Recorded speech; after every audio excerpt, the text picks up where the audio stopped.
अस्सलाम वालेकुम दोस्तों। मास्टर साहब ने क्लास में मौजूद तलबा से असैसिनेशन की स्पेलिंग पूछी तो कुछ बच्चों ने दुरुस्त स्पेलिंग बताई और कुछ ने गलत। मास्टर जी ने पूछा, क्या मैं तुम्हें ऐसा तरीका ना बता दूं कि जिसकी मदद से तुम सबको इतने बड़े लफ्ज की स्पेलिंग मालूम हो जाए। जाहिर है इससे अच्छी बात क्या हो सकती थी। मास्टर साहब बोले, गधा, इस गधे पर एक और गधा, फिर मैं और फिर ये वतन। ये बात सुनकर सब बच्चे हंस पड़े। मास्टर जी बोले, क्या तुम ये बात बोल सकते हो? सबने कहा, कभी नहीं। मास्टर जी बोले, इस कहानी में असैसिनेशन के स्पेलिंग छुपे हुए हैं। कैसे? दोबारा सुने। गधा यानी एस, फिर गधा यानी एस, मैं यानी आई, फिर वतन यानी नेशन। अब इन्हें एक साथ मिलाएं तो ये लफ्ज बनता है असैसिनेशन। याद रखिए, हमारा जहन उन बातों को आसानी से याद कर लेता है जो अनोखी हों। आम चीजें याद रखना मुश्किल होता है। दूसरी बात ये कि जहन में जिस शय की तस्वीर बनती है वो हम जल्द समझते और याद करते हैं। मिसाल के तौर पर, जब मैंने कहा गधा तो आपने लफ्ज गधा नहीं लिखा बल्कि आपके जहन में गधे की तस्वीर आई। अगर मैं आपसे पूछूं कि आपको कौन सा फल पसंद है और आपको आम पसंद हो तो आपके जहन में फौरन आम की तस्वीर उभरेगी। हम तीन तरह से चीजों को समझते और सीखते हैं। पहला तरीका विजुअल लर्निंग यानी चीजों को देखकर सीखना और याद करना है।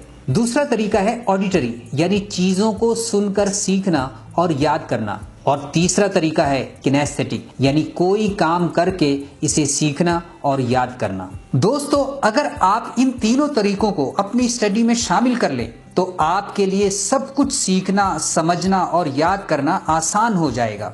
अगर आप स्टूडेंट हैं तो इन बातों पर अमल करके आप अपनी परसेंटेज को 90% से भी बढ़ा सकते हैं। आइए अब इन तीनों लर्निंग स्टाइल्स को इस्तेमाल करने के चंद तरीके जानते हैं ताकि आप रोजाना की जिंदगी में इनका इतलाक करके इनसे अपनी याददाश्त बेहतर बना सकें और जीनियस स्टूडेंट बन सकें। Number 1, doodle learning. अगर आपको बड़ा पैराग्राफ याद करना है तो इस पैराग्राफ को तस्वीरों में बदलकर याद कीजिए। ऐसा इसलिए है कि टेक्स्ट के मुकाबले में हमारा जहन तस्वीर को जल्दी याद करता है, अच्छी तरह समझता है और ज्यादा देर तक याद रखता है। क्या आप यकीन करेंगे कि हमारा जहन टेक्स्ट के मुकाबले में तस्वीर को 60,000 गुना ज्यादा तेजी से प्रोसेस करता है। एक स्टडी में बहुत से बच्चों को 2 ग्रुपों में तकसीम किया गया। एक ग्रुप को सर्कल लिखा हुआ दिखाया गया जबकि दूसरे ग्रुप को सर्कल की तस्वीर दिखाई गई। 72 घंटे बाद इन बच्चों से जब पूछा गया कि उन्होंने क्या देखा था तो जिन बच्चों ने सर्कल लिखा हुआ देखा था उनमें से सिर्फ 10% ये बता सके कि क्या देखा था, जबकि सर्कल की शक्ल देखने वाले 65% स्टूडेंट्स को सर्कल की शक्ल याद थी, इसलिए कि विजुअल मेमोरी बहुत ताकतवर होती है। नंबर 2, अगर आपको खामोशी में बैठकर या बहुत तवज्जो देकर पढ़ने पर भी कुछ याद नहीं हो रहा या समझ नहीं पा रहे तो एक तरीका यह है कि अपनी जगह बदल लें। यानी अगर कमरे में बैठे हैं तो लॉन में चले जाएं या फर्श पर बैठे हैं तो कुर्सी मेज पर बैठ जाएं। जी हाँ, अपनी जगह बदलने से भी सीखने और याद करने की कुव्वत तेज होती है। 2014 में 3 बरतानवी साइंसदानों को नोबेल प्राइज मिल चुका है जिन्होंने ये दरियाफ्त किया था कि इंसानी दिमाग में भी मोबाइल फोन की तरह जीपीएस सिस्टम काम करता है। जैसे कंप्यूटर या कोई मोबाइल ऐप रिफ्रेश करते हैं ना, ऐसे ही अपनी जगह बदलने से हमारा दिमाग रिफ्रेश हो जाता है। यूं आपकी याददाश्त कहीं बेहतर काम करती है क्योंकि ये इंफॉर्मेशन ओवरलोड नहीं होती। ऐसा होता है आपके दिमाग के जीपीएस सिस्टम के जरिए। तीसरा तरीका रिकॉर्ड एंड रिप्ले। ये तरीका नामों, नंबरों, फार्मूलों वगैरह को याद करने के लिए बेहतरीन है। अगर आपको नाम, नंबर या फार्मूले याद करने में मुश्किल होती है तो ये कीजिए कि जो नाम, नंबर या तारीख याद नहीं होते इन्हें मोबाइल में रिकॉर्ड कर लीजिए।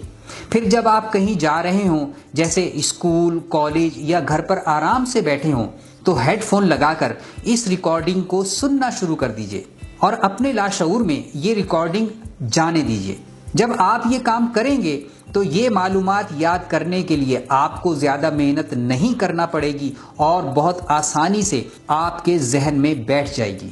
चौथा तरीका स्टैकिंग। یہ اسٹیکنگ ہے کیا؟ آئیے اسے ایک مثال سے سمجھتے ہیں۔ فرض کیجئے آپ کی امی نے آپ سے 6 چیزیں بازار سے لانے کو کہا ہے: دال، چاول، آٹا، جھاڑو، فلور کلینر اور صابن۔ 6 چیزیں یاد رکھنا مشکل ہوتا ہے، لیکن اگر آپ غور کریں تو یہ 6 چیزیں 2 طرح کی ہیں۔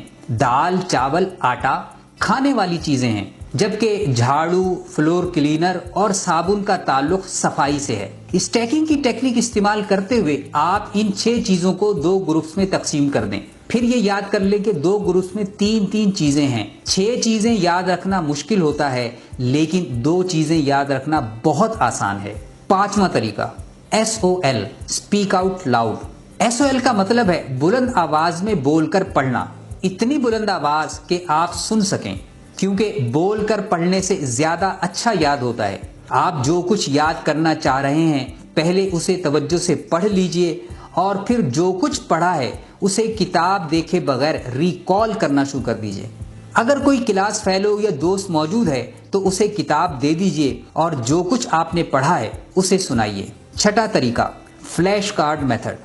یہ طریقہ کنیستھیٹک لرننگ کے لیے بہت ہی مفید ہے۔ جو چیز آپ کو ریکال کرنے یا یاد کرنے میں مشکل ہوتی ہے اسے آپ ایک چھوٹے کاغذ یا کارڈ پر لکھ لیجئے۔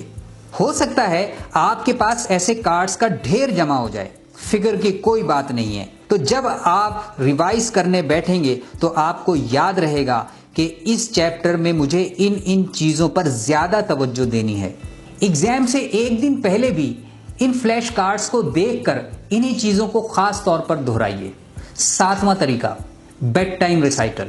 دوستوں، ہم سوتے ہوئے آخری کام جو بھی کرتے ہیں وہ سوتے میں ہمارے دماغ میں پروسیس کرتا رہتا ہے۔ دن میں جو چیزیں سمجھنے میں مشکل ہوئی یا یاد نہیں ہو پا رہی انہیں الگ سے نوٹ کر لیجئے، اور اس رات سونے سے پہلے صرف انہی چیزوں کو اپنے آپ سے بولیے۔ سونے کے دوران آپ کا دماغ ان معلومات کا نیورل کنیکشن بنا لے گا اور یوں وہ آپ کے ذہن میں محفوظ ہو جائے گا۔ خاص طور پر نئی معلومات کو محفوظ کرنے کے لیے یہ طریقہ بہت ہی کارآمد ہے۔ تو جناب، یہ ہیں وہ چند مفید طریقے چیزوں کو یاد کرنے اور سمجھنے کے۔ اب کمنٹ کر کے بتائیے کہ ان 7 طریقوں میں آپ کو یاد کرنے کا کون سا طریقہ سب سے اچھا لگا۔